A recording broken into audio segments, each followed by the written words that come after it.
साथियों, Albert Einstein once said, in the middle of difficulty lies opportunity. Today we have gathered here with the hope that create opportunity in the times of difficulty. हम आज सब लोग इसलिए इकट्ठे हुए हैं कि भारत में जो एक अघोषित आपातकाल सा चल रहा है, उन परेशानियों से मुक्ति किस तरीके से मिले, इन महापुरुषों का पवित्र आंदोलन पश्चिम बंगाल में किस तरह से रिवाइव और सर्वाइव करे। और हम सब लोग अच्छी तरीके से जानते हैं, इस बात को याद रखना पड़ेगा हमको कि जनता पार्टी कोई जादुई पार्टी नहीं थी। जनता पार्टी जनसंघ की से बनी थी। जनसंघ मतलब आरएसएस की विंग थी, उसके द्वारा बनी थी जनता पार्टी, जिसमें कांग्रेस के टूटे हुए लोग भी या विद्रोही लोग थे, उन लोगों ने मिलकर के बनाई। उसने वादा किया था कि हम मंडल कमीशन, उसकी हम काका कलर कमीशन की रिपोर्ट को लागू करेंगे। लेकिन जब वो सत्ता में आए तो लोगों ने उनके ऊपर दबाव बनाया कि मंडल काका कलर कमीशन की रिपोर्ट को लागू करो। लेकिन साथियों, तब उन्होंने क्या बहाना बनाया लोगों को बरगलाने के लिए कि ये रिपोर्ट पुरानी हो गई है, हम एक नया कमीशन बनाते हैं और उसकी रिपोर्ट के आधार पर हम भारत में पिछड़े वर्ग के लिए रिजर्वेशन की व्यवस्था करेंगे। और इस देश में हजारों की संख्या में राजनीतिक पार्टियां हैं, रोज कोई न कोई नया दल बन जाता है। और जितने भी नए दल बनते और बनाए जाते हैं, ये खुद नहीं बनते बल्कि इस देश की गैर बराबरी की व्यवस्था में विश्वास करने वाली राजनीतिक पार्टियों के द्वारा बनवाए जाते हैं। क्योंकि इस देश में भारतीय जनता पार्टी, बीजेपी और कांग्रेस के बाद देश की तीसरी बड़ी political party Bahujan Samaj party को किस तरह से वो सत्ता से बेदखल करें या फिर जनता की मेमोरी से किस तरह से वॉश आउट करें। हमें इस बात के लिए सतर्क होना पड़ेगा। और इस बात के लिए सतर्क होने के लिए हमें साथियों अपने उन लोगों को, जो लोग हमारे लोग गाँव में बसते हैं, गली मोहल्ले में बसते हैं, ऊंचे नीचे खाले मकानों में, नदी नालों के किनारे, पुल के नीचे, रेल की पटरियों के किनारे बसते हैं, उनको भी समझाने का काम करना पड़ेगा। और क्या समझाना पड़ेगा उन्हें? समझाना यह पड़ेगा उनको कि इस देश में लगभग 85% आबादी के हक हकूक की लड़ाई करने वाली, हक हकूक को दिलाने के लिए, उनके मान सम्मान स्वाभिमान को बरकरार रखने के लिए हमारे मसीहा बाबा साहब डॉक्टर भीमराव अंबेडकर के अथक संघर्ष के बाद जो भारतीय संविधान बना, उस संविधान में दिए गए अधिकारों को सुरक्षित रखने के लिए जो एक पार्टी है वो बहुजन समाज पार्टी उसकी रक्षा के लिए संघर्ष कर रही है। उस संघर्षरत पार्टी को हमें जीवित रखने के लिए, उस संघर्ष पार्टी को सत्ता में पहुंचाने के लिए हमें बाबा साहब के द्वारा दिए गए एक व्यक्ति एक वोट के मूल का कैसे इस्तेमाल किया जाए, ये बताना जरूरी। बीएसपी को वोट देना क्यों जरूरी है, बीएसपी को ही वोट देना क्यों जरूरी है, ये बात हमें उन्हें बतानी है। फिर श्रीमती इंदिरा गांधी फिर से थम्पिंग मेजॉरिटी में वापस आ गई इमरजेंसी के बाद, और उन्होंने पहले काका कालेलकर के जैसे उसको रद्दी की टोकरी में फेंक दिया। तब साथियों, इस देश में एक व्यक्ति जो पंजाब की धरती से पैदा हुए थे, मानवर श्री कांसीराम साहब ने जो नौकरी, अपनी क्लास 1 की नौकरी वहां छोड़ करके महाराष्ट्र की धरती पूना से जब वो बाबा साहब की पार्टी आरपीआई में काम कर रहे थे, उसको ध्यान में रखते हुए उन्होंने सबसे पहली बार भामसेप और DS4 के माध्यम से सबसे पहले व्यक्ति इस देश में थे जिन्होंने मंडल कमीशन को इंप्लीमेंट करने के लिए नारा लगाने का काम किया कि पिछड़ों की समस्या देश की समस्या, मंडल आयोग लागू करो वरना कुर्सी खाली करो। अगर साथियों पश्चिम बंगाल में भी ये बात लागू हो गई होती तो उत्तर प्रदेश की तरह 1-2 बार नहीं 4-4 बार सरकार हमारी बन चुकी होती। अब आदरणीय बहन जी ने बड़े ही सजे हुए अंदाज में पूरे कॉन्फिडेंस के साथ कहा कि हमारी सरकार की पहली प्राथमिकता होगी मेरे प्रदेश में रहने वाले सभी जाति वर्ग मजहब के लोगों की जान माल और मजहब की सुरक्षा की गारंटी पहली प्राथमिकता होगी। क्या आपके पश्चिम बंगाल की सरकार की मुख्यमंत्री की पहली प्राथमिकता यह है? अगर यह है तो साथियों क्या नोआखाली में दंगे हुए? कहां हुए? संदेशखाली में। आजादी से पहले नोआखाली में हुए थे, अभी साथियों संदेशखाली में हुए, दोनों खाली खाली हैं, इसलिए कंफ्यूजन है। हुए क्या साथियों? उनके लिए जिम्मेदार कौन है? क्या केंद्र और प्रदेश की सरकारें नहीं है? साथियों प्रदेश और केंद्र की दोनों की बराबर की सरकारें जिम्मेदार है इसके लिए। क्यों? क्योंकि उनके पास वो कॉन्फिडेंस नहीं है, उनके पास वो इच्छा शक्ति नहीं है कि वो अपने प्रदेश की सभी जाति वर्ग मजहब के लोगों की जान माल और मजहब की सुरक्षा की गारंटी दे सकें। उत्तर प्रदेश में आदरणीय बहन जी के 4 बार के शासन को अगर निकाल दीजिए, चारों बार के शासन में लगभग 7 वर्ष का शासन निकाल दीजिए 75 सालों में, यानी कि 1950 में संविधान लागू होने के बाद से लेकर के आज के दिन तक के लिए अगर आप केवल 7 वर्ष का शासन निकाल दीजिए तो सभी सरकारों में, सभी मुख्यमंत्रियों के शासनकाल में उत्तर प्रदेश में सांप्रदायिक दंगे, जाति दंगे, नस्ली दंगे हुए सब, केवल बहन जी के शासनकाल में नहीं। तो इसलिए डेमोक्रेसी का मिरेकल बहन जी कही जाती है। इसलिए नहीं कही जाती है तो दलित की बेटी थी साथियों, इसलिए कही जाती है कि उनमें शासन चलाने की क्षमता है साथियों, इच्छा शक्ति की क्षमता थी। उन्होंने जो अपने प्रदेश के लोगों से वादा किया था उसको अपने 4 बार के शासनकाल में निभाने का काम किया। आपने कभी बताया कि उत्तर प्रदेश में जब बहन जी की पहली बार की सरकार बनी थी तो जो मानवर कांसीराम साहब और आदरणीय बहन जी के प्रयास से मंडल कमीशन की रिपोर्ट लागू हुई थी, बीपीसी की सरकार को मजबूर होना पड़ा लागू करने के लिए। उस मंडल कमीशन की रिपोर्ट के आधार पर पिछड़ों को 27% आरक्षण मिला था। पिछड़ों का मतलब जो कैसे पिछड़े थे? सामाजिक और शैक्षणिक रूप से पिछड़े थे, उनको आरक्षण मिला था। उसमें धर्म की बात नहीं थी, उसमें मुस्लिम समाज के भी सामाजिक और शैक्षणिक पिछड़े लोगों को आरक्षण की व्यवस्था थी, लेकिन साथियों केवल हिंदू समाज के पिछड़ों को आरक्षण देने का काम किया गया था। लेकिन आदरणीय बहन जी ने अपने उत्तर प्रदेश की सरकार में पहले ही 4.5 महीने की सरकार में बहन जी ने अगस्त 1995 में मुस्लिम समाज की पिछड़ी आबादी, पिछड़ी जात से ताल्लुक रखते थे, उनको पिछड़ी जात का प्रमाण पत्र जारी करके उन्हें 27% रिजर्वेशन हिस्सेदारी देने का काम किया। साथियों 27% हिस्सेदारी, क्या आपके पश्चिम बंगाल की सरकारों ने सोचा था कभी? को अगर मरने की चिंता अगर ज्यादा होगी तो साथियों लड़ने की हिम्मत टूट जाती है। मरने की चिंता ज्यादा होगी तो लड़ने की हिम्मत टूट जाएगी। ये बात लोगों को बतानी पड़ेगी कि अपने अधिकारों के लिए लड़ने की अगर हिम्मत पैदा करनी है तो मरने की चिंता खत्म करनी पड़ेगी। प्रधान अतिथि माननीय अशोक सिद्धार जी, x MLC Uttar Pradesh, x Rajya Sabha सांसद और बर्तमाने केंद्रीय राज्य कोऑर्डिनेटर माननीय अशोक सिद्धार जी, আপনাদের সামনে বাকি গাইডলাইন যেটা আছে যেটুকু বাকি আছে সেগুলো বিস্তারিত আপনাদের জানাবেন।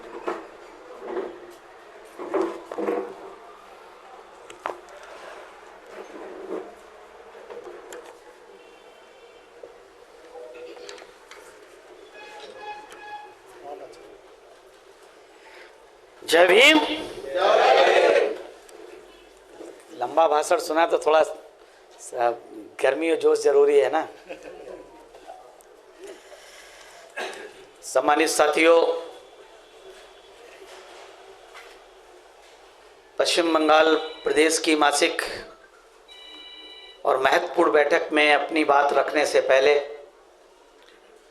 मैं बहुजन समाज में जन्मे संतों, गुरुओं, महापुरुषों में विशेष रूप से भारत में सामाजिक क्रांति के पितामह, शिक्षा की ज्योत जलाने वाले महात्मा ज्योतिबा फुले, पश्चिमी बंगाल में सामाजिक परिवर्तन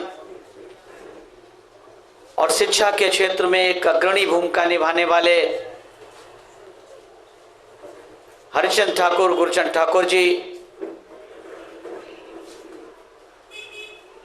भारत में आरक्षण के जनक कुन्वी राजा राजऋषि छत्रपति साहू जी महाराज, सही मायने में शोषितों की लड़ाई को पूरे भारतवर्ष में कामयाब बनाने वाले भारतीय संविधान के निर्माता विश्व रत्न बोधिसत्व बाबा साहब डॉक्टर भीमराव अंबेडकर, और उनके इस आंदोलन को पश्चिम बंगाल में उनके साथ कंधे से कंधा मिलाकर के आज़ादी की लड़ाई में हाथ बटाने वाले जोगनाथ मंडल जी,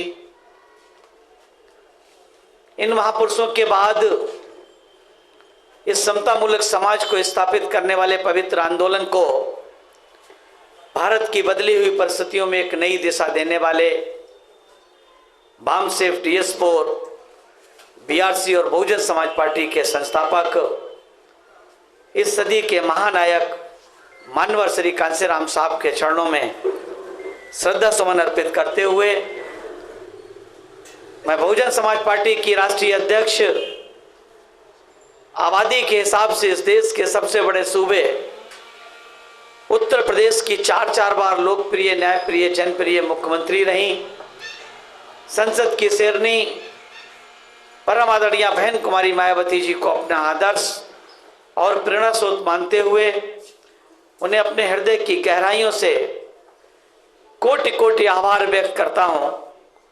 उन्होंने मुझ जैसे एक साधारण से कार्यकर्ता को न सिर्फ उत्तर प्रदेश के उच्च सदन में भेजने का काम किया, बल्कि देश के सर्वोच्च सदन राज्यसभा में बोलने और बैठने का अवसर प्रदान किया। आज इस कार्यक्रम में, आज की इस मासिक बैठक में, महत्वपूर्ण बैठक में हमारे साथ मंचासीन मुख्य अतिथि के रूप में उपस्थित देश के सबसे बड़े सूबे उत्तर प्रदेश के उच्च सदन के सदस्य रहे हमारे साथ, और वर्तमान में उड़ीसा और पश्चिम बंगाल के सेंट्रल कोऑर्डिनेटर, उत्तर प्रदेश के तमाम मंडलों में प्रभारी के रूप में कार्य कर चुके ऐसे जुझारू साथी एडवोकेट अतर सिंह राव जी, पश्चिम बंगाल के प्रदेश अध्यक्ष भाई मनोज हौलादार जी,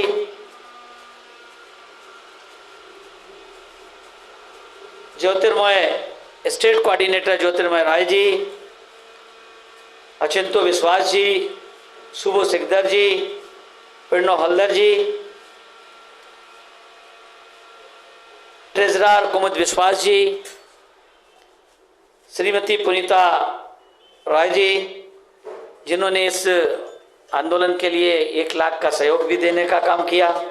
मैं चाहूँगा उनके लिए आप लोग तालियां बजाने का काम करें। तुषार विश्वास जी, इन्होंने भी सहयोग 1 लाख का सहयोग देने का काम किया। मुकुल विश्वास जी, इन्होंने भी 1 लाख का सहयोग देने का काम किया। और सुकुमार बालाजी, इन्होंने भी 1 लाख का सहयोग देने का काम किया। मैं सभी का हार्दिक बधाई और धन्यवाद देता हूं। और इस कार्यक्रम को आप लोगों तक पहुंचाने का काम करने वाले हमारे वाम सेव के साथी मेडिकल डॉक्टर, एमबीबीएस डॉक्टर शुभंकर विश्वास जी, जिन्होंने 75 लाख का सहयोग भी देने का काम किया।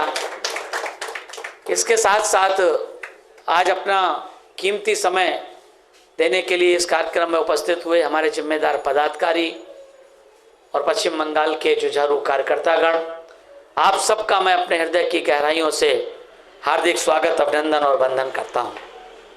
साथियों, Albert Einstein once said, in the middle of difficulty lies opportunity. In the middle of difficulty lies opportunity.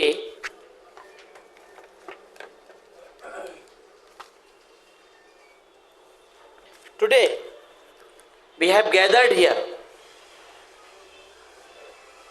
with the hope that create to opportunity in the times of difficulty. हम आज सब लोग इसलिए इकट्ठे हुए हैं कि भारत में जो एक अघोषित आपातकाल सा चल रहा है, उन परेशानियों से मुक्ति किस तरीके से मिले, इन महापुरुषों का पवित्र आंदोलन पश्चिम बंगाल में किस तरह से रिवाइव और सरवाइव करे। और हम सब लोग अच्छी तरीके से जानते हैं, इस देश में हजारों की संख्या में राजनीतिक पार्टियां हैं, रोज कोई न कोई नया दल बन जाता है। और जितने भी नए दल बनते और बनाए जाते हैं, ये खुद नहीं बनते बल्कि इस देश की गैर बराबरी की व्यवस्था में विश्वास करने वाली राजनीतिक पार्टियों के द्वारा बनवाए जाते हैं। क्योंकि इस देश में भारतीय जनता पार्टी, बीजेपी और कांग्रेस के बाद देश की तीसरी बड़ी political party Bahujan Samaj party को किस तरह से वो सत्ता से बेदखल करें या फिर जनता की मेमोरी से किस तरह से वॉश आउट करें। हमें इस बात के लिए सतर्क होना पड़ेगा। और इस बात के लिए सतर्क होने के लिए हमें साथियों अपने उन लोगों को, जो लोग हमारे लोग गाँव में बसते हैं, गली मोहल्ले में बसते हैं, ऊंचे नीचे खाले मकानों में, नदी नालों के किनारे, पुल के नीचे, रेल की पटरियों के किनारे बसते हैं, उनको भी समझाने का काम करना पड़ेगा। और क्या समझाना पड़ेगा उन्हें? समझाना ये पड़ेगा उनको कि इस देश में लगभग 85% आबादी के हक हकूक की लड़ाई करने वाली, हक हकूक को दिलाने के लिए, उनके मान सम्मान स्वाभिमान को बरकरार रखने के लिए हमारे मसीहा बाबा साहब डॉक्टर भीमराव अंबेडकर के अथक संघर्ष के बाद जो भारतीय संविधान बना, उस संविधान में दिए गए अधिकारों को सुरक्षित रखने के लिए जो एक पार्टी है वो बहुजन समाज पार्टी, उसकी रक्षा के लिए संघर्ष कर रही है। उस संघर्षरत पार्टी को हमें जीवित रखने के लिए, उस संघर्ष पार्टी को सत्ता में पहुंचाने के लिए हमें बाबा साहब के द्वारा दिए गए एक व्यक्ति एक वोट के मूल का कैसे इस्तेमाल किया जाए, ये बताना जरूरी है। बीएसपी को वोट देना क्यों जरूरी है, बीएसपी को ही वोट देना क्यों जरूरी है, ये बात हमें उन्हें बतानी है। क्यों देना जरूरी है? क्योंकि एकमात्र बहुजन समाज पार्टी ही ऐसी है जो इस देश के बहुजन समाज, यानी बहुजन समाज से मतलब बहुसंख्यक समाज, और बहुसंख्यक समाज कितना है यहाँ पर 85 से 90% है। जिस बहुजन समाज में कौन आता है? इस देश के अनुसूचित जाति के लोग आते हैं, जो पहले शूद्र कहलाते थे। इसमें अनुसूचित जनजाति के लोग आते हैं, जो ऊंचे नीचे जंगलों में रहते हैं, नदी नालों के किनारे रहते हैं, या फिर बेहद गरीबी में और अमानवीय जीवन जीने वाले लोग हैं, ट्राइबल लोग हैं, जिनको भारत के प्रथम संविधान अगर हम कह लें या द्वितीय संविधान कह लें, गवर्नमेंट ऑफ इंडिया एक्ट के माध्यम से बाबा साहब के संघर्ष के बाद उनको अनुसूचित जात जनजात का दर्जा मिला, जिनकी आबादी लगभग इस देश में 22.5 से 25% है। उनकी नुमाइंदगी के लिए पिछड़े वर्ग के लोग, जिनकी आबादी लगभग 40% इस देश में है, कहीं किसी प्रदेश में कम, किसी प्रदेश में ज़्यादा, और लगभग 20% के आसपास की आबादी रिलीजियस माइनॉरिटी की है, जिसमें बुद्धिस्ट, सिख, ईसाई और मुस्लिम समाज के लोग आते हैं, और भी तमाम तरह के धर्म संप्रदाय के मानने वाले लोग हैं, जो ज़्यादातर SC, ST और OBC से कन्वर्ट होकर के इन धार्मिक संप्रदायों में उन्होंने भाग ले अपने आप को परिवर्तित करने का काम किया है। बहुजन समाज पार्टी ऐसे बहुजन समाज के लोगों के, ऐसे बहुसंख्यक समाज के मान सम्मान और स्वाभिमान की लड़ाई लड़ने वाली पार्टी है। इसलिए बहुजन समाज पार्टी को वोट देना जरूरी है। और बहुजन समाज पार्टी को न सिर्फ वोट देना जरूरी है, बल्कि बहुजन समाज पार्टी को खास तौर से वोट देने के साथ साथ आखिर BSP को बनाने की जरूरत क्यों पड़ी? भाई, इस देश में पहले से ही देश की सबसे बड़ी पार्टी कांग्रेस पार्टी थी, जिसने, वो कहते हैं कि आज़ादी की लड़ाई में सबसे ज़्यादा योगदान कांग्रेस पार्टी का रहा है। अगर हम एक पल इसको मान भी लें तो देश की जो सबसे बड़ी पार्टी थी, जिसने इस देश पे सबसे ज़्यादा लंबे समय तक शासन करने का काम किया है, उस पार्टी ने भारत के संविधान में दिए गए अधिकारों का क्यों आज तक इम्प्लीमेंट करने का काम नहीं किया? अगर कांग्रेस पार्टी ने इस देश में लगभग 75 वर्ष भारत के संविधान को लागू हुए हो गए हैं, अगर 75 वर्षों में सबसे ज़्यादा शासन करने का काम किसने किया है? कांग्रेस पार्टी ने किया। अगर कांग्रेस पार्टी ईमानदारी से, उनकी नीयत अगर साफ होती और नीतियां ईमानदारी के साथ बनाने का काम करती, तो मैं दावे के साथ कहता हूं कि इस देश में बहुजन समाज पार्टी बनाने की जरूरत नहीं पड़ती।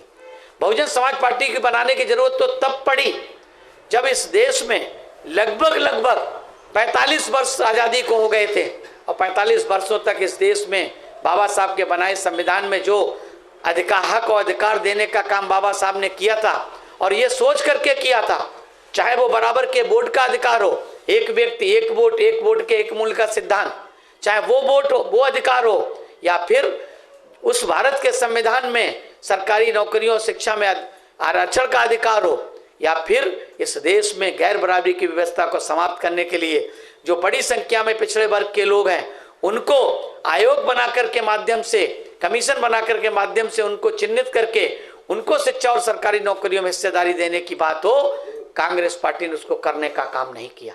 अगर किया होता तो बाबा साहब ने अपने जीते जी भारत के संविधान के अनुच्छेद 340 के अंतर्गत काका कालेलकर बनवाने का काम किया था। लेकिन काका कालेलकर की रिपोर्ट क्या पंडित जवाहरलाल नेहरू ने इम्प्लीमेंट करने का काम किया? साथियों, नहीं किया। उनके बाद, उनकी मृत्यु के बाद उनकी पार्टी के तमाम नेताओं ने, यहाँ तक कि उनके परिवार की उनकी बेटी ने भी काका कालेलकर की कमीशन की रिपोर्ट को इम्प्लीमेंट करने का काम नहीं किया। और जब जनता पार्टी बनी, 1977 में जनता पार्टी बनी, तो जनता पार्टी ने विश्वास दिलाया था जनता को, जो जनसंघ से बनी थी। जनता पार्टी का ऐसे, एक बात को याद रखना पड़ेगा हमको कि जनता पार्टी कोई जादुई पार्टी नहीं थी। जनता पार्टी जनसंघ की से बनी थी। जनसंघ मतलब RSS की विंग थी, उसके द्वारा बनी थी जनता पार्टी, जिसमें कांग्रेस के टूटे हुए लोग भी या विद्रोही लोग थे, उन लोगों ने मिलकर के बनाई। उसने वादा किया था कि हम मंडल कमीशन, उसकी हम काका कालेलकर कमीशन की रिपोर्ट को लागू करेंगे। लेकिन जब वो सत्ता में आए तो लोगों ने उनके ऊपर दबाव बनाया कि काका कालेलकर कमीशन की रिपोर्ट को लागू करो। लेकिन साथियों, तब उन्होंने क्या बहाना बनाया लोगों को बरगलाने के लिए कि ये रिपोर्ट पुरानी हो गई है, हम एक नया कमीशन बनाते हैं और उसकी रिपोर्ट के आधार पे हम भारत में पिछड़े वर्ग के लिए रिजर्वेशन की व्यवस्था करेंगे। और साथियों, तब मंडल कमीशन बना, उसकी रिपोर्ट आई, तो जनता पार्टी ने इम्प्लीमेंट करने का काम नहीं किया। अंतर्द्वंद से उनकी सरकार चली गई। फिर श्रीमती इंदिरा गांधी फिर से थम्पिंग मेजॉरिटी में वापस आ गई इमरजेंसी के बाद, और उन्होंने पहले काका कालेलकर के जैसे उसको रद्दी की टोकरी में फेंक दिया। तब साथियों, इस देश में एक व्यक्ति जो पंजाब की धरती से पैदा हुए थे, मानवर श्री कांसीराम साहब ने जो नौकरी, अपनी क्लास 1 की नौकरी वहां छोड़ करके महाराष्ट्र की धरती पूना से, जब वो बाबा साहब की पार्टी आरपीआई में काम कर रहे थे, उसको ध्यान में रखते हुए उन्होंने सबसे पहली बार बामसेफ और DS4 के माध्यम से सबसे पहले व्यक्ति इस देश में थे जिन्होंने मंडल कमीशन को इम्प्लीमेंट करने के लिए नारा लगाने का काम किया कि पिछड़ों की समस्या देश की समस्या, मंडल आयोग लागू करो वरना कुर्सी खाली करो। और बामसेफ DS4 से होते हुए जब उन्होंने 14 अप्रैल 1984 को बहुजन समाज पार्टी बनाई तो पूरे देश के लोगों को जगाने का काम किया और नारे देने का काम किया, स्लोगन देने का काम किया। वो नारे स्लोगन इसलिए नहीं होते हैं कि केवल कोरे शब्द होते हैं, क्योंकि कांग्रेस पार्टी और अन्य पार्टियों में तो नारे कोरे शब्द होते हैं कि गरीबी हटाओ। उन्होंने गरीबी हटाओ को केवल नारा दिया, गरीबी नहीं हटाने का काम किया बल्कि गरीबों को ही हटाने का काम किया। लेकिन मानवर कांसीराम साहब ने इन सब चीजों से सबक लेते हुए जो अपनी पार्टी बनाते समय जब इस देश की बहुसंख्यक समाज की पार्टी बनाने का काम किया 14 अप्रैल 1984 को, तो क्या नारा लगाने का काम किया कि वोट हमारा राज तुम्हारा, नहीं चलेगा नहीं चलेगा, जितनी जिसकी संख्या भारी उतनी उसकी भागीदारी, जो बहुजन की बात करेगा वो दिल्ली पे राज करेगा। वोट से लेंगे CM PM, आरक्षण से लेंगे SP DM, मंडल आयोग लागू करो वरना कुर्सी खाली करो।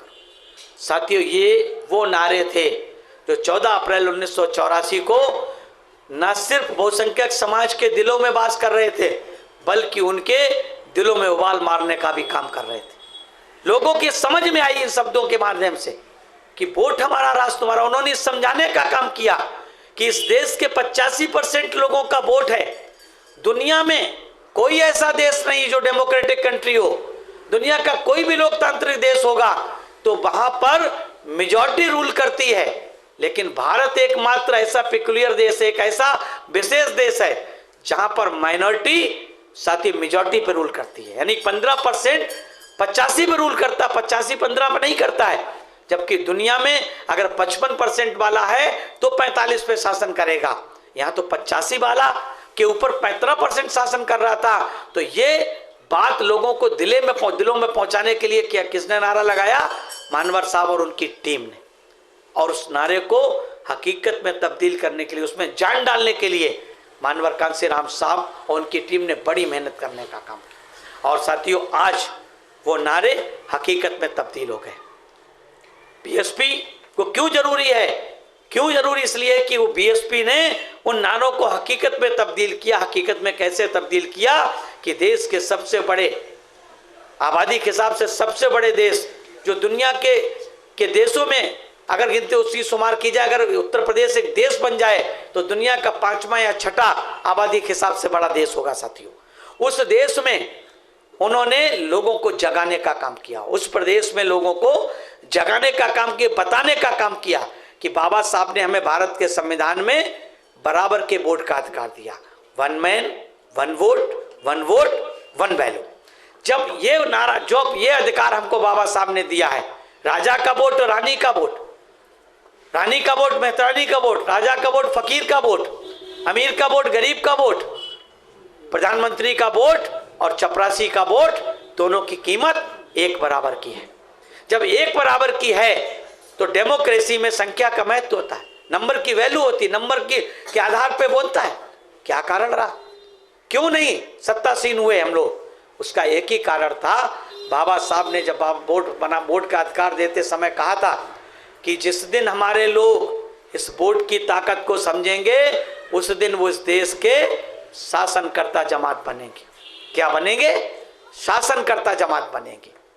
लेकिन साथियों, उन्होंने एक वार्निंग और दी थी कि हमारे लोगों को इस वोट की रक्षा, इस वोट की सुरक्षा वैसे ही करनी चाहिए जैसे हम अपनी बहन बेटी की इज्जत आबरू की करते हैं। अगर हम अपनी बहन बेटी की इज्जत आबरू को लुटने और बिकने नहीं दे सकते हैं तो हमें अपने वोट को भी लुटने और बिकने नहीं देना चाहिए। अगर साथियों पश्चिम बंगाल में भी ये बात लागू हो गई होती तो उत्तर प्रदेश की तरह 1-2 बार नहीं 4-4 बार सरकार हमारी बन चुकी होती। आबादी किसकी ज्यादा है? आबादी साथियों SC ST OBC और माइनॉरिटी की ज्यादा है। और यहाँ तो माइनॉरिटी बड़ी संख्या में है, लेकिन हम उस माइनॉरिटी को बताने में भूल कर गए कि उत्तर प्रदेश में मानवर कांसीराम साहब के दिशा निर्देश में पहली ही सरकार जब बनी थी 3 जून 1995 को एक मिरेकल हुआ था। द डेमोक्रेसी का मिरेकल कहा जाता है माननीय बहन जी को। जो मिरेकल हुआ था देश के सबसे बड़े सूबे में, वो भी आर्याव्रत में, एक दलित की बेटी ने मुख्यमंत्री की शपथ लेने का काम किया था। और उस मुख्यमंत्री की शपथ को लेते ही आदरणीय बहन जी ने स्पष्ट कहा था, क्या स्पीच दे रहे हैं, आदरणीय बहन जी ने स्पष्ट रूप से कहा था। क्या कहा था? जब उनसे पत्रकारों ने जब उनसे पूछा कि आपकी सरकार की पहली प्राथमिकता क्या होगी, तो आदरणीय बहन जी ने बड़े ही सधे हुए अंदाज में पूरे कॉन्फिडेंस के साथ कहा कि हमारी सरकार की पहली प्राथमिकता होगी मेरे प्रदेश में रहने वाले सभी जाति वर्ग मजहब के लोगों की जान माल मजहब की सुरक्षा की गारंटी पहली प्राथमिकता होगी। क्या आपके पश्चिम बंगाल की सरकार की मुख्यमंत्री की पहली प्राथमिकता ये है? अगर ये है तो साथियों क्या नोआखाली में दंगे हुए? कहाँ हुए? संदेशखाली में। आजादी से पहले नोआखाली में हुए थे, अभी साथियों संदेशखाली में हुए। दोनों खाली खाली हैं, इसलिए कंफ्यूजन है। हुए क्या साथियों? उनके लिए जिम्मेदार कौन है? क्या केंद्र और प्रदेश की सरकारें नहीं है? साथियों प्रदेश और केंद्र की दोनों की बराबर की सरकारें जिम्मेदार हैं इसके लिए। क्यों? क्योंकि उनके पास वो कॉन्फिडेंस नहीं है, उनके पास वो इच्छा शक्ति नहीं है कि वो अपने प्रदेश की सभी जाति वर्ग मजहब के लोगों की जान माल और मजहब की सुरक्षा की गारंटी दे सकें। उत्तर प्रदेश में आदरणीय बहन जी के चारों बार के शासन को अगर निकाल दीजिए, चारों बार के शासन में लगभग 7 वर्ष का शासन निकाल दीजिए 75 सालों में, यानी कि 1950 में संविधान लागू होने के बाद से लेकर के आज के दिन तक के लिए अगर आप केवल 7 वर्ष का शासन निकाल दीजिए तो सभी सरकारों में सभी मुख्यमंत्रियों के शासनकाल में उत्तर प्रदेश में सांप्रदायिक दंगे, जाति दंगे, नस्ली दंगे हुए साथी, केवल बहन जी के शासनकाल में नहीं। तो इसलिए डेमोक्रेसी का मिरेकल बहन जी कही जाती है। इसलिए नहीं कही जाती हैं कि वो दलित की बेटी थी साथियों, इसलिए कही जाती हैं कि उनमें शासन चलाने की क्षमता है साथियों, इच्छा शक्ति की क्षमता थी। उन्होंने जो अपने प्रदेश के लोगों से वादा किया था उसको अपने चारों बार के शासनकाल में निभाने का काम किया।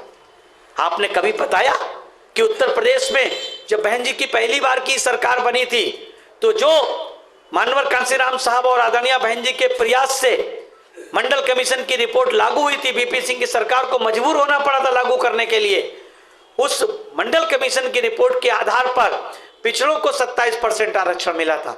पिछड़ों का मतलब जो कैसे पिछड़े थे? सामाजिक और शैक्षणिक रूप से पिछड़े थे, उनको आरक्षण मिला था। उसमें धर्म की बात नहीं थी, उसमें मुस्लिम समाज के भी सामाजिक और शैक्षणिक पिछड़े लोगों को आरक्षण की व्यवस्था थी। लेकिन साथियों केवल हिंदू समाज के पिछड़ों को आरक्षण देने का काम किया गया था। लेकिन आदरणीय बहन जी ने अपने उत्तर प्रदेश की सरकार में पहली ही 4.5 महीने की सरकार में बहन जी ने अगस्त 1995 में मुस्लिम समाज की पिछड़ी आबादी जो पिछड़ी जात से ताल्लुक रखते थे उनको पिछड़ी जात का प्रमाण पत्र जारी करके उन्हें 27% रिजर्वेशन में हिस्सेदारी देने का काम किया साथियों। 27% की हिस्सेदारी। क्या आपके पश्चिम बंगाल की सरकारों ने सोचा था कभी? कांग्रेस की सरकार थी उस समय शायद, या ज्योति बसु की सरकार रही होगी 95 में, ज्योति बसु की थी, ज्योति बसु की सरकार रही होगी। क्या उन्होंने लागू किया? साथियों वोट किसका लेते रहे? अल्पसंख्यक समाज का लेते रहे। कांग्रेस ने लंबे समय तक अल्पसंख्यक समाज का लेकर के केंद्र और प्रदेशों में शासन करने का काम किया। ममता दीदी सबसे ज्यादा वोट किसके आधार के लेती हैं? अल्पसंख्यक समाज का लेती हैं।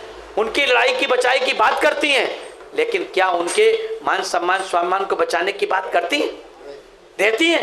लेकिन साथियों ये बात अगर हम बताएंगे उनको, बीएसपी को वोट देना क्यों जरूरी है, जब उसमें ये बात उनको बताएंगे कि उत्तर प्रदेश में हमारी 1 बार 2 बार नहीं 4 बार सरकार बनी और इन चारों बार की सरकार में बहन जी ने SC ST OBC religious minority के साथ साथ सर्व समाज के गरीबों के लिए भी नीतियां बनाने का काम किया। कैसी नीतियां बनाने का काम किया? 17 साल से किसी भी सरकार की पहली इंडिपेंडेंट मतलब अपने दम पे सरकार बनाने का काम बहन जी ने 2007 में किया था उत्तर प्रदेश में। 17 साल तक किसी की एक अकेले सरकार नहीं बनी थी। बहन जी की पहली सरकार थी 2007 में, जो 17 साल के बाद किसी एक पार्टी की सरकार बनी। और तब तक उत्तर प्रदेश में सर्व समाज की सरकारी नौकरी में भर्ती क्लोज थी, लेकिन बहन जी ने सर्व समाज के यानी सामान्य वर्ग की नौकरियों की भर्ती को भी लागू करने का काम करके लाखों की संख्या में अपर कास्ट के बच्चों को भी नौकरी देने का काम अपनी सरकार में किया। आप बताइए सर्व समाज के लोगों को दिया। उत्तर प्रदेश में बहन जी ने 7 से 12 की सरकार में, 7 से 12 की सरकार में, पहले मैं सर्व समाज को ही बता दूं साथियों, सर्व समाज के लोगों को 2 कमरे के पक्के मकान में हिस्सेदारी देने के लिए शहरों में मानवर कांसीराम समग्र आवास योजना के अंतर्गत 2 कमरे के पक्के मकान में उन्होंने इस बात का कोई भेदभाव नहीं किया कि वो अपर कास्ट का है, पिछड़े वर्ग का है, दलित है, मुसलमान है, सिख है, बुद्धिस्ट है, ईसाई है। उन्होंने सिर्फ ये कहा कि अगर वो गरीब है तो उसे 2 कमरे का पक्का मकान मिलना चाहिए, जिसमें लाखों की संख्या में उन्होंने मकान देने का काम किया। गांव में महामाया आवास योजना के अंतर्गत सर्व समाज के लोगों को और तमाम लोगों को आवास देने के, लाखों की संख्या में आवास देने का काम किया। जब बात आई गरीब की बेटी को लखपति बनाने की, जब बात आई गरीब की बेटी को लखपति बनाने की, तो आदरणीय बहन जी ने अपनी सरकार में गरीब की बेटी पैदा होते ही उसको 1 लाख का सर्टिफिकेट दिया कि 18 साल की होगी तो वो 1 लाख की बारिश हो जाएगी, 1 लाख रुपया उसके अकाउंट में आ जाएगा। उसमें नहीं देखा बहन जी ने कि ब्राह्मण की बेटी है, कि क्षत्रिय की बेटी है, कि वैश्य की बेटी है, कि कुर्मी की बेटी है, कि किसी बैकवर्ड की बेटी है, दलित की है, मुसलमान की है, सिख की है, ईसाई की है, बुद्धिस्ट की। अगर गरीब के घर में पैदा हुई तो उस जिले का कलेक्टर अपने डिप्टी कलेक्टर अपने तहसीलदारों के माध्यम से उस गरीब की बेटी के घर में नाम पता लेकर के उसको 1 लाख का सर्टिफिकेट पहुंचाने का काम करता था साथियों। उसके घर पहुंचाने का काम, उसको दर दर नहीं भटकना पड़ता था। कांग्रेस, भारतीय जनता पार्टी और आपकी पश्चिम बंगाल की नीतियों की तरह कि जो आदमी पात्र है उनको पाने के लिए दफ्तरों के चक्कर लगा रहा है, वहां अधिकारी खुद उन नीतियों को इम्प्लीमेंट करने के लिए उनके गांव जाता था, घर जाता था। 1,08,000 सफाई कर्मियों की भर्ती, शहरों की तरह गांव को, ग्राम पंचायतों को साफ सुथरा रखा जाए, उनको भर्ती करने का काम किया। बैकलॉग के माध्यम से SC, ST और OBC की लाखों की संख्या में नौकरी। उत्तर प्रदेश एकमात्र ऐसा प्रदेश था बहन जी की सरकार में जहां पर क्लास 3, क्लास 4 में साथियों पूरा कोटा भरने का काम बहन जी ने बैकलॉग के माध्यम से किया था, SC, ST का पहली। और तो और माननीय बहन जी ने अपनी सरकार में जो पुलिस भर्ती की, सर्व समाज की पुलिस भर्ती की, सभी के लिए पुलिस भर्ती हुई, तो आज तक के इतिहास की, अभी तो आपने देखा होगा कि राजस्थान में पुलिस भर्ती हुई तो अभी पकड़े गए मुन्ना भाई से, सब इंस्पेक्टर पकड़े गए, ट्रेनिंग करते पकड़े गए, उसमें ट्रेनिंग कर रहे थे, पास हो गए, सब नकल से पैसे करके पास हो गए फर्जी तरीके से। बहन जी की सरकार में 70, 60, 80 हजार के आसपास पुलिस भर्ती हुई थी साथियों। देश ने नहीं, दुनिया ने उस भर्ती प्रक्रिया की सराहना करने का काम किया था। यहाँ तक कि कांग्रेस के उस समय गृह मंत्री पी चिदम्बरम थे, उन्होंने सार्वजनिक रूप से ये बात पार्लियामेंट में बात बोली थी कि उत्तर प्रदेश से लोगों को सबक लेना चाहिए, सीख लेना चाहिए कि किस तरह से पारदर्शी रूप से पुलिस की भर्ती की जाती है। लाखों की संख्या में भर्ती हुई जिसमें एक भी घोटाला नहीं हुआ। एक भी घोटाले का नाम बहन जी के 7 से 12 तक में बता दो। और आप साथियों चाहे योगी जी की सरकार ले लो, चाहे अखिलेश जी की सरकार ले लो, उससे पहले मुलायम सिंह की सरकार ले लो, या और किसी की सरकारें ले लो, देश के तमाम प्रदेशों के, मध्य प्रदेश में भारतीय जनता पार्टी की सरकार ले लो। व्यापम घोटाला कितना बड़ा घोटाला आप लोगों को पता होगा, डॉक्टर हमारे हैं ये, इनको पता होगा व्यापम घोटाले में कितनी बड़ी भर्ती, मेडिकल में भर्ती में घोटाला किया गया, कितने लोगों की जानें गई, कितने लोग सस्पेंड हुए और आज तक उसका कोई निर्णय नहीं निकला। राजस्थान में घोटाला, छत्तीसगढ़ में घोटाला, लेकिन एकमात्र प्रदेश है बहन जी की सरकार में एक भी किसी भी तरीके का घोटाला नहीं हुआ। ये जब आप बताएंगे कि बीएसपी को वोट देना क्यों जरूरी है, तब लोगों के समझ में आएगी बात। हम लोग बताते नहीं और फिर कहते हैं वोट नहीं देते। कैसे देंगे आप बताइए, तो क्यों देना चाहिए वोट, क्यों देना चाहिए वोट, ये बताना पड़ेगा आपको लोगों को। क्योंकि साथियों हमें ये बताना पड़ेगा लोगों को, अगर मरने की चिंता अगर ज्यादा होगी तो साथियों लड़ने की हिम्मत टूट जाती है।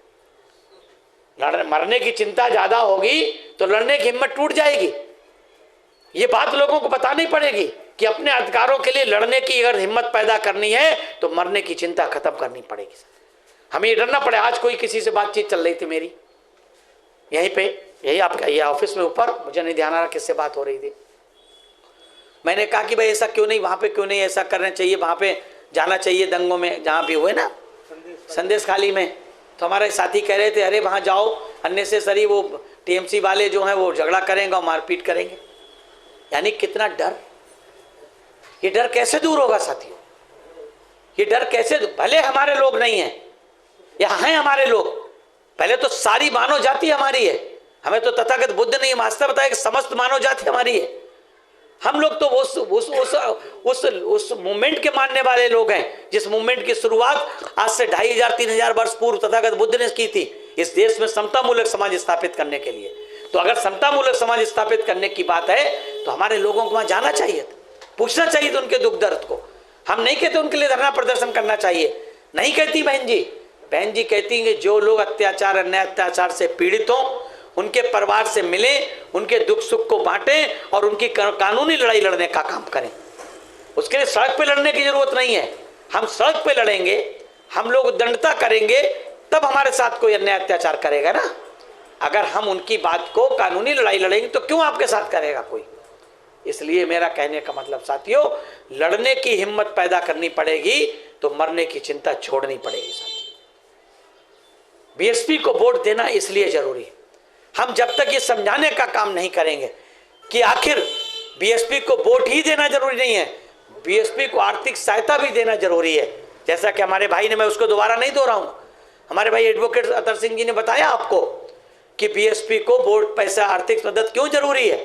क्योंकि बहुजन समाज पार्टी ही एकमात्र ऐसी पार्टी है जो उद्योगपतियों धन्ना सेठों से कोई भी आर्थिक सहयोग लेने का काम नहीं करती, बल्कि बीएसपी आर्थिक सहयोग किससे लेती है? जो खून पसीने की कमाई हमारा कार्यकर्ता करता है, अपने खून पसीने की, अपने बच्चों का पेट काट करके बहुजन समाज पार्टी का सदस्य बनता है, 200 रुपए की सदस्यता देता है, 100 रुपए, 10 रुपए, 50 रुपए पार्टी को मदद करने का काम करता है। बहुजन समाज पार्टी उस पैसे से चलती है। इसलिए बहुजन समाज पार्टी को आर्थिक सहयोग देना जरूरी है कि बहुजन समाज पार्टी की नेता आदरणीय बहन जी हर वर्ष किसी न किसी राज्य में कोई न कोई विधानसभा के चुनाव होते रहते हैं। बहन जी वहां जाती हैं। अगर बहन जी जाती हैं वहां तो साथियों कैसे जाएंगे? बहन जी के पास Z+ की सुरक्षा है। इस देश में अगर सबसे ज्यादा, कहने को लोग कुछ भी कहें, थ्रेट जो है सोनिया जी को बता दें, किसी को बता दें, सही माने में इस देश में सबसे ज्यादा थ्रेट अगर किसी को है तो बहुजन समाज पार्टी के नेता आदरणीय बहन जी को सबसे ज्यादा। क्यों है? क्यों इस देश में साथियों समतामूलक समाज स्थापित करने का कोई आज की तारीख में आई कौन है तो बहुजन समाज पार्टी नेता आदरणीय बहन जी। उनको Z+ की सुरक्षा मिली। वो साथियों आम नेताओं की तरह ऐसे नहीं जा सकती हैं। साथियों उनको भी, अगर हमारी नेता, हम लोगों को गौरवान्वित होना चाहिए कि हमारी नेता भी अन्य पार्टी के नेताओं की तरह चार्टर प्लेन से जाती हैं, हेलीकॉप्टर में जाती हैं। नहीं, हमें गौरवान्वित होना चाहिए। हमें इस बात में गर्व होगा कि हमारी बहन जी जो है ऑर्डिनरी से प्लेन में जाएं, ऑर्डिनरी से ट्रेन में जाएं, इससे गौरवान्वित होंगे हम लोग। नहीं, बाबा साहब ने हमसे क्या कहा था? बाबा साहब ने कहा हमको सूट बूट रहना चाहिए, हमको अच्छा पहनना चाहिए, अच्छा पढ़ना चाहिए, अच्छा खाना चाहिए। बाबा साहब ने ये रास्ता बताया हमको, ऐसे ही अच्छा रहना चाहिए। बहन जी वही फॉलो करती हैं उसी चीज को, और उसके लिए हमें साथियों आर्थिक सहयोग की जरूरत है। आर्थिक सहयोग होगा तभी आदरणीय बहन जी पूरे देश में दौरा कर पाएंगे, लोगों को जोड़ पाएंगे, हम लोगों से मिल पाएंगे। लेकिन साथियों हमारे लोग इन बातों को बताने का काम नहीं करते। हम अगर ये बताएंगे कि भाई बीएसपी क्या है, बीएसपी को वोट देना क्यों जरूरी है, बीएसपी को आर्थिक सहयोग देना क्यों जरूरी है, या फिर बीएसपी अकेले अपने दम पे चुनाव क्यों लड़ती है, ये भी बताना जरूरी है। हमारे तमाम लोग कहते हैं गठबंधन कर लेना चाहिए, ये कर लेना चाहिए, क्यों नहीं करना चाहिए? आदरणीय बहन जी ने बताया, साहब ने बताया था, साहब भी बताते थे। साहब ने तो बामसेफ, DS4 और बीएसपी बनाई इसी फार्मूले पे है। किस फार्मूले पे? कि गठबंधन एक नापाक गठबंधन हुआ था। कैसा गठबंधन?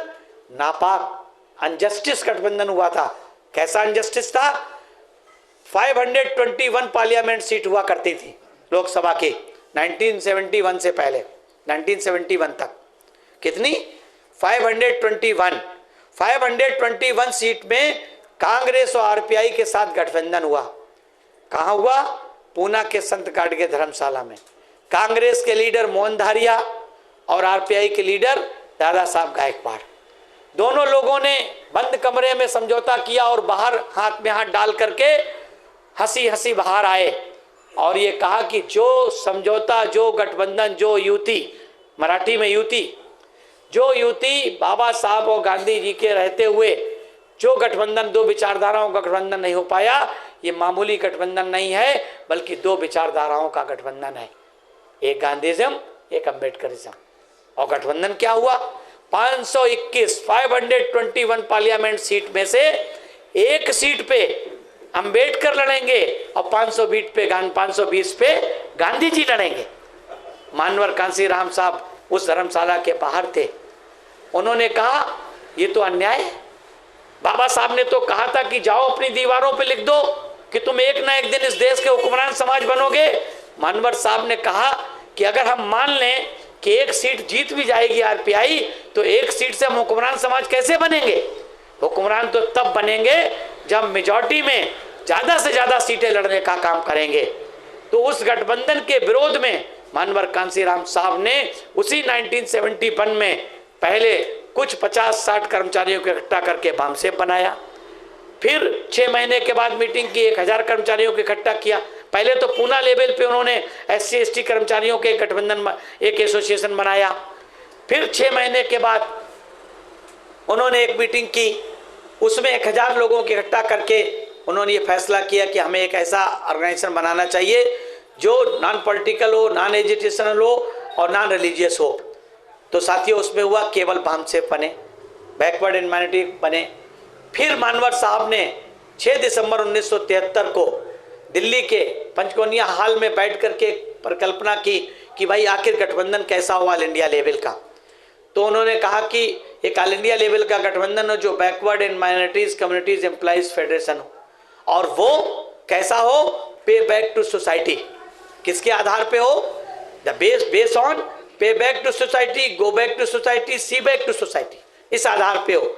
लेकिन मानवर साहब ने कहा कि जब तक इसमें 2.5-3 लाख कर्मचारी अधिकारी एनरोल्ड नहीं हो जाते हैं तब तक हम इसकी विधिवत घोषणा करने का काम नहीं करेंगे। साथियों बिना पद के 5 साल तक मानवर साहब, उनकी टीम के लोगों ने हजारों की संख्या में सेमिनार, सिंपोजियम के माध्यम से साथियों लोगों को इकट्ठा किया, जोड़ने का काम किया। इन महापुरुषों के फोटो दिखा करके लोगों ने, कहते नहीं कि एक जादूगर की तरह दिखाने का काम किया और बताने का काम किया, ये हैं, ये हैं, और लोगों को, अधिकारी कर्मचारियों को जोड़ने का काम किया। फिर 6 दिसंबर 1978 को बामसेब बनाई। किसके आधार पर? जो गठबंधन, जो नापाक, जो अनजस्टिस हुआ था अम्बेडकरिज्म के मूवमेंट के साथ, उस जस्टिस को तोड़ने के लिए उन्होंने कहा था कि जिस समाज की गैर राजनीतिक जड़ें मजबूत नहीं होती हैं वो समाज राजनीतिक रूप से सफल नहीं होता है। इसलिए उन्होंने गैर राजनीतिक जड़ों को मजबूत करने के लिए बामसेब की स्थापना की। फिर लड़ाकू संगठन DS4 बनाया। फिर 14 अप्रैल 1984 को बहुजन समाज पार्टी बनाई। इसलिए गठबंधन के वे विरोधी थे, लेकिन उन्होंने गठबंधन जब 1993 में किया, 96 में कांग्रेस के साथ किया, 93 में समाजवादी पार्टी के साथ किया, और 19 में बहन जी ने समाजवादी पार्टी मुलायम सिंह के बेटे अखिलेश यादव के साथ किया। और तीनों गठबंधन के बाद जो रिजल्ट देखा गया, जो अल्टीमेटली वोट का परसेंटेज देखा गया, वोट का स्टेटस देखा गया, क्योंकि आजकल तो साथियों EVM से चुनाव हो रहा है, तो एक एक बूथ का रिजल्ट आ जाता है, पता होता है कि हमारा बूथ कौन सा है और समाजवादी पार्टी के लोगों का बूथ कौन सा है, पता चल जाता है। तो उससे जब ये पता चला कि हमारा वोट तो ऑनेस्टली उनको ट्रांसफर हो जाता है, उनका वोट हमें ट्रांसफर नहीं होता है। ये मानवर साहब ने 93 में देख लिया, 96 में देख लिया, और बहन जी ने 2019 में देख लिया। इसलिए बहन जी ने कहा कि हम इंडिपेंडेंट अपने अकेले दम पे चुनाव लड़ेंगे, पूरे देश में अकेले दम पे चुनाव लड़ेंगे। इसलिए ये लोगों को बताना जरूरी है कि BSP अकेले चुनाव क्यों लड़ रही है, इस आधार पे लड़ रही है। अगर हम गठबंधन के साथ लड़ेंगे 30-40 सीटें पूरे देश में लड़ेंगे, कितनी सीटों पर लड़ पाएंगे? ज़्यादा से ज़्यादा 50-60 सीटों पर लड़ पाएंगे, किसी से गठबंधन करेंगे। तो जब हम 50-60 सीटों पर लड़ पाएंगे तो साथियों हमारा वोट परसेंटेज डाउन होगा कि नहीं होगा? होगा कि नहीं होगा? जो आज वोट के आधार पर बहुजन समाज पार्टी देश की तीसरी बड़ी राष्ट्रीय पार्टी है, तो साथियों राष्ट्रीय पार्टी के स्टेटस जाने का खतरा होगा कि नहीं होगा साथियों? तो बहन जी बहुत दूर की सोच के काम करती है। इसलिए हमें साथियों क्या करना है, ये बात बताना है कि हमने जो अभी तक जो 3 बार के गठबंधन किए उससे ये परिणाम निकला कि हमें फायदा नहीं होता, हमारा वोट नहीं बढ़ता। साथ ही साथ लोगों को ये भी बताने की जरूरत है कि माननीय बहन जी ने इस मूवमेंट को गति देने के लिए कितना संघर्ष किया। हर बेटी का, कोई बेटी जवान होती है उसका एक सपना होता है। क्या सपना होता है? कि वो पढ़ लिख जाए, पढ़े लिखे किसी लड़के से उसकी शादी हो जाए, उसके बच्चे हों, उसके घर हो, गाड़ी हो, बंगला हो। यही तो सोचती है लड़की। सोचती कि नहीं सोचती? हमारे बीच में माताएं बहनें बैठी हैं, सोचती कि नहीं सोचती? यही एक उसका सपना होता है, उसके बच्चे हों, मांग में सिंदूर, बड़े हाथों में चूड़ी पहने, अच्छे कपड़े पहने, ये सब करे। लेकिन बहन जी ने उस सपने को त्याग दिया। वो संघर्ष हमें बताने की जरूरत है। उस सपने को त्याग दिया, किसके लिए त्याग दिया? उस सपने को इसलिए त्याग दिया कि इस देश के बहुजन समाज को, जो संपूर्ण समाज बहुजन समाज उनका परिवार है, अपने गुरु, अपने मेंटर मानवर कांसीराम साहब के पथ चिन्हों पे चल के जैसे उन्होंने आजीवन विवाह नहीं किया और अपने सपनों को त्याग दिया बहुजन समाज के हित के लिए, वैसे ही बहन जी ने त्यागने का काम किया। साथियों बहन जी क्या करती? 2 रोटी सुबह, 2 रोटी शाम को, बीच में एक चाय, कुछ और हल्का फुल्का, क्या करती? एक टाइप की ड्रेस आप लोग देखते होंगे। आप लोगों ने बरसों से देखा होगा बहन जी एक ही तरह की ड्रेस पहनती हैं। देखा कि नहीं देखा? क्या बहन जी अपने लिए करती हैं? सब कुछ किसके लिए करती हैं साथियों? सब कुछ बहुजन समाज के हित के लिए करती हैं। हमारे और आपकी आने वाली पीढ़ी के लिए संघर्ष कर रहे हैं। किसके लिए कर रहे हैं साथियों? हमारे और आपकी आने वाली पीढ़ी के लिए संघर्ष करने का काम कर रहे हैं। इसलिए साथियों हमें ये बताना बहुत जरूरी है कि बहुजन समाज पार्टी की नेता, राष्ट्रीय अध्यक्ष आदरणीय बहन जी इस देश के बहुजन समाज की और उसके आने वाली पीढ़ी के हक अधिकार को दिलाने के लिए संघर्ष कर रहे हैं। नहीं तो साथियों इस देश में जो राजनीतिक पार्टियां सत्तासीन हैं और जो राजनीतिक पार्टियां सत्तासीन होने का सपना देख रही हैं, उन दोनों में बहुत अंतर नहीं है। इसके लिए मानवर साहब और बहन जी हमेशा कहा करते थे, हमारे लिए बीजेपी और कांग्रेस कैसे हैं? एक नागनाथ है, एक सांपनाथ। एक नागनाथ है, एक सांपनाथ है। एक साथियों ऐसा है जो कोबरा है, जो सामने से अटैक करने की कोशिश करता है। एक हरी घास का हरा सांप है जो आपको पता नहीं चलता और आपको धोखा देने का काम करता है। हमें साथियों दोनों से सतर्क रहना है और इन दोनों से बचा करके इस देश के बहुजन समाज के आने वाली पीढ़ी के लिए संघर्ष करने के लिए, जो हमें हमारे मसीहा ने 102 बरस लंबे संघर्ष के बाद, कितने 102 बरस लंबे संघर्ष के बाद जो इस देश का संविधान बना था, उस संविधान को बनाने का काम बाबा साहब ने किया था। उस संविधान को बचाने का अगर किसी में मादा है, किसी में ताकत है, तो सिर्फ और सिर्फ साथियों बहुजन समाज पार्टी और उसकी नेता आदरणीय बहन कुमारी मायावती जी में है साथियों। बाकी सारे नौटंकी करने का काम करते हैं कि संविधान बचाने के लिए हमें, संविधान बचाने के लिए इकट्ठे हैं। अरे भाई आप कांग्रेस संविधान बचाने के लिए इकट्ठी है, इनकी सरकारें जिन प्रदेशों में हैं उसमें कितना संविधान लागू हो रहा बताएंगे? जिन प्रदेशों में कांग्रेस की सरकार है, जिन प्रदेशों में आपके टीएमसी की सरकार है, जिन प्रदेशों में गैर भाजपाई सरकारें हैं, जिन प्रदेशों में भाजपा की सरकारें हैं उनमें संविधान लागू नहीं हो रहा, मान लिया हमने। जिन प्रदेशों में भारतीय जनता पार्टी की सरकारें नहीं हैं, उन प्रदेशों में उन पार्टियों ने कितना संविधान को लागू करने का काम किया बता दें? उन प्रदेशों में आपके बंगाल में कितने % SC/ST है? SC/ST को कितने % रिजर्वेशन मिलता है? यहाँ कितने %? SC/ST को, दोनों को। SC को कितना मिलता है? 28, ST को 7, तो टोटल कितना हो गया?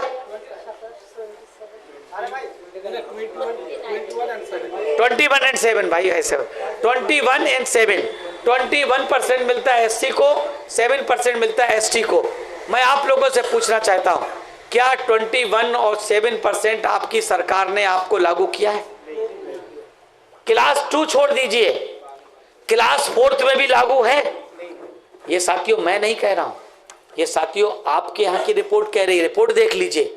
सेंट्रल में, पार्लियामेंट में कांग्रेस सरकार के समय के जो MOS थे, उन्होंने जो मिनिस्टर थे उन्होंने बाकायदा बयान लिखित में देने का काम किया था। साथियों, आज तक केंद्र सरकार में 15% और 7.5% और पिछले वर्ग की 27%, यानी 49.5%। अलग अलग देखें तो 15% के एवज में SC को अभी तक 10% पूरा रिजर्वेशन लागू नहीं।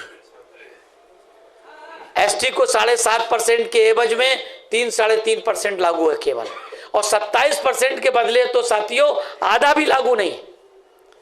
27 का तो आधा भी लागू नहीं है। साथियों, एक 89 सेक्रेटरी इस देश की सरकार को चला रहे हैं। कितने? 89 सेक्रेटरी IAS चलाते हैं। आपको पता है 89 में कितने SC के, कितने ST के, कितने OBC के? SC का 1, ST के 2, OBC 0।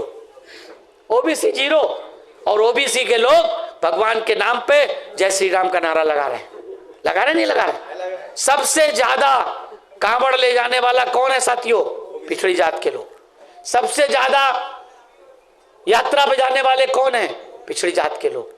लेकिन भारत के संविधान में सबसे ज्यादा आरक्षण देने का काम 27% बाबा साहब के संविधान से मिलता है। उनके बच्चे doctor, engineer, IAS, IPS, IRS, bank और साइंटिस्ट, प्रोफेसर बनते हैं। किसकी बदौलत बनते हैं? क्या भाग्य भगवान से बनते हैं? वो बाबा साहब के संविधान से बनते हैं। ये बात उनको कौन समझाएगा साथियों? हम अगर समझाएंगे, बताएंगे, तभी ना समझेंगे वो।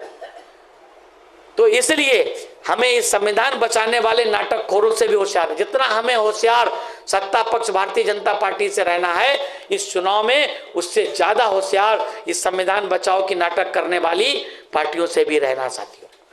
इनसे भी रहना है। ये भी साथियों आपको गुमराह करते हैं। अगर ये वाकई संविधान बचाने वाले लोग थे तो सबसे ज्यादा शासन करने का काम कांग्रेस ने किया, क्यों नहीं अपनी? और अभी हाल फिलहाल तक मध्य प्रदेश, छत्तीसगढ़ और राजस्थान में इनकी सरकारें थी, क्यों नहीं वहां रिजर्वेशन पूरा लागू कर दिया? कर देते, करके तो दिखाते। क्या उनके यहाँ डिस्क्रिमिनेशन नहीं होते? इसी राजस्थान सरकार में मेघवाल बच्चे को केवल घड़े से, यानी सामान्य वर्ग के बच्चों के घड़े से पानी पीने पर उसको मास्टर ने इतना मारा था कि मर गया था। मूंछ रखने पे मार देते हैं, घोड़े पे बैठने पे मार देते हैं। इनकी सरकारों में भी। आपके पश्चिम बंगाल में क्या कम एट्रोसिटीज होती हैं? यहाँ कम एट्रोसिटीज हैं। तो साथियों, ये लोग केवल और केवल आपके बीच में इस बहाना, हम लोग 1952 से हमारे लोग केवल कांग्रेस के भ्रष्टाचारी है, कांग्रेस ने गरीबी बचाओ का नारा नहीं, गरीबी दूर नहीं की, बेरोजगारी दूर नहीं की, महंगाई दूर नहीं की। कांग्रेस के बदले में भारतीय जनता पार्टी, जनता दल भारतीय जनता पार्टी को चुना। भारतीय जनता पार्टी जब भ्रष्ट हो गई, उसने तमाम MOU किए, तमाम तरह के भ्रष्टाचार मचाए। उनकी सरकारों में आपको पता होगा, एनरॉन से लेकर के तमाम परियोजनाओं में के MOU हुए, कितने तमाम प्राइवेटाइजेशन को लाने वाला सबसे ज्यादा बढ़ाने वाला कौन है? अटल बिहारी वाजपेयी जी की सरकार थी। और इस सरकार ने तो पराकाष्ठा कर दिया। 28 PSUs को प्राइवेट सेक्टर में देने का फैसला कर लिया, दे दिए, काफी दे दिए, काफी बच्चे दे देंगे ये लोग।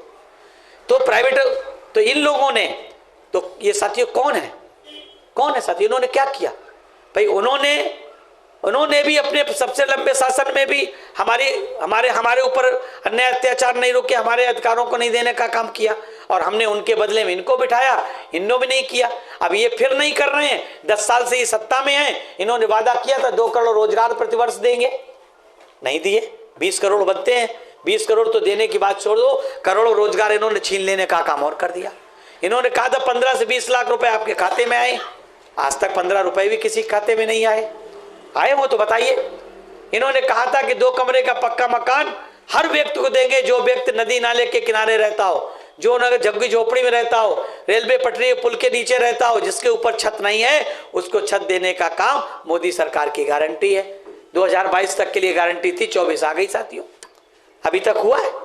मिले हैं क्या? झुग्गी झोपड़ी खत्म हो गई है? बताइए अगर हो गई हो। इन्होंने, जबकि बहन जी ने पूछा था, जब इन्होंने कहा कि हम 2022 तक हर व्यक्ति को 2 कमरे का पक्का मकान दे देंगे, बहन जी ने पार्लियामेंट के कैंपस में पूछा था इनसे कि ठीक है 2022 तक सबको दे देंगे, तो पहली साल आप कितने लोगों को देंगे? साथियों, ना तब बताया था ना आप बता रहे, ना तब बताया था ना आप बता रहे थे। तो इन्होंने भी वादे किए थे, एक भी वादा किया हो साथियों? बेटी बचाओ बेटी पढ़ाओ के लिए जितना पैसा इन्होंने प्रचार में खर्च किया उसका आधा पैसा भी बेटी बचाओ बेटी पढ़ाओ में खर्च नहीं किया। इन्होंने वादा किया था, इन्होंने वादा किया था बहुत हुई महंगाई की मार। अब की बार मोदी सरकार, कहां महंगाई चली गई? 64 रुपए पेट्रोल महंगी, 100 रुपए पेट्रोल सस्ती। कहां गए? सिलेंडर कितना महंगा हो गया? क्या चीज महंगाई नहीं बताइए? अरे साथियों ये तो चलिए दूर की चीजें हैं, पेट्रोल डीजल तो चलो, वैसे तो किसानों से जुड़ा मुद्दा भी है डीजल, लेकिन साथियों मैं पूछता हूं घी तेल नमक मिर्च साबुन चटनी सब कुछ तो महंगा है। दाल चावल नमक मिर्च सब महंगा है कि नहीं साथियों? अरे यहां तक पानी महंगा हो गया साथियों, वो भी। तो मेरा कहने का मतलब साथियों ये है कि इन्होंने भी वादे किए थे, उन्होंने भी वादे किए, और हम 75 साल संविधान को लागू हुए 75 साल होने के बाद भी हम उनके बदले इनको, इनके बदले उनको वोट देते। कभी हमने नहीं सोचा कि हम उस पार्टी को वोट दें जो पार्टी इन महापुरुषों के बताए रास्ते पे चलती है, इन महापुरुषों के सपनों को साकार करने वाली पार्टी है। इन महापुरुषों के नाम पर उसने उत्तर प्रदेश में बदलाव करने का काम किया है।